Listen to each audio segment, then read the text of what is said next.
গুরু, আপনি কি ভাবছেন কেন চোর সবসময় একই বাড়িতে চুরি করতে আসে? কেন কিছু মানুষকে দুনিয়ার সবাই একবার ঠকিয়ে তৃপ্তি পায় না? যদি বলি এর কারণ আপনার ওই দুর্ভাগ্য নয়, বরং আপনার ওই সরলতা, যা আপনাকে মানসিকভাবে পঙ্গু করে রেখেছে। বস, দুনিয়ায় এখন আপনার ওই সরলতার তোয়াক্কা করে না, বরং আপনার দুর্বলতাকে কেটে নেয়। আজ আমরা এমন তীক্ষ্ণ মাইন্ডসেট নিয়ে কথা বলবো যা আপনার মধ্যে অন্ধবিশ্বাসের পর্দা সরিয়ে দিয়ে আপনাকে এক ধূর্ত শিকারীতে পরিণত করে দিবে। আপনি হয়তো ভাবছেন যে এই ভিডিওটা দেখে আমার কি লাভ হবে।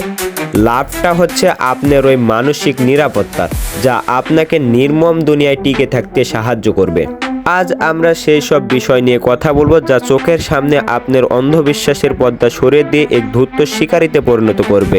সবাই ভালো এই শিশু সুলভ রূপকথার জগৎ থেকে বের হয়ে এসে বাস্তবতার রণক্ষেত্রের প্রথম চালটা দেওয়া যাক।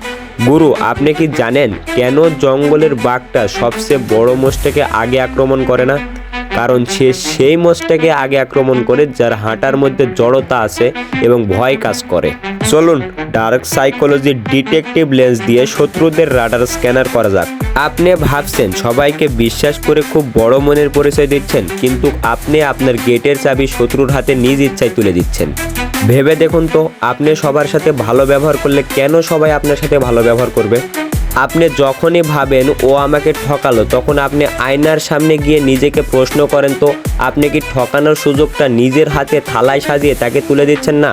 ডার্ক সাইকোলজির নির্মম সত্যি, যদি সরলতা আপনাকে নিজেকে রক্ষা করতে না পারে তাহলে ওটা কোনো গুণ না, ওটা একটা অক্ষমতা।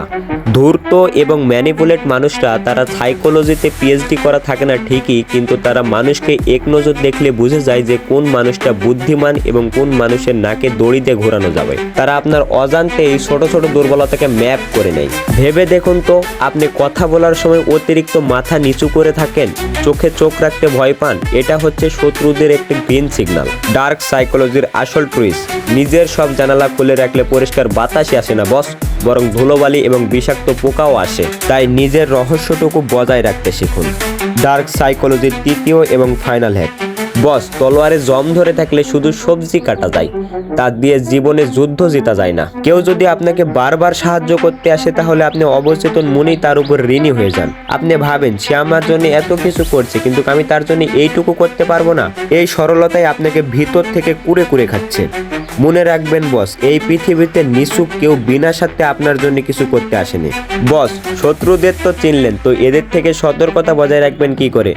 চলুন এই সতর্কতার মধুর বাণীটা শুনে নেওয়া যাক। কোনো সিদ্ধান্ত নেওয়ার আগে 3 সেকেন্ডের একটা পজ নিন। সবাই যা বলে তা সবসময় মনের কথা হয় না, পাশাপাশি মানুষের কথার পিছনে আসল মানেটা বোঝার চেষ্টা করুন। সবাইকে অন্ধবিশ্বাস করা আজ থেকেই বন্ধ করে দিন। বুদ্ধিমানেরা তলোয়ারের দৈর্ঘ্য মাপে না বস, তারা কোপ দেওয়ার আসল সঠিক সময়ের অপেক্ষা করে। গুরু, আজকের এই ব্রেন শার্পিং আলোচনা আপনাদের কেমন লাগলো? এখন কমেন্টে আপনাদের গর্জনে পালা। এমন সব কিছু জিনিস শেয়ার করুন যা মানুষ দেখে ভাববে যে আমরা আর বোকার স্বর্গে বসবাস করছি না। অথবা সোজা সাপটা বলে দাও যে ডার্ক সাইকোলজি, তোর ভিডিও দেখে আমি আর এখন মানুষকে অন্ধবিশ্বাস করা বন্ধ করে দিচ্ছি। তো বস, আজকের মতো এখানেই বিদায় নিচ্ছি। তো দেখা হচ্ছে নতুন কোনো পর্বে। ততক্ষণ নিজেকে সচেতন রাখুন। টাটা।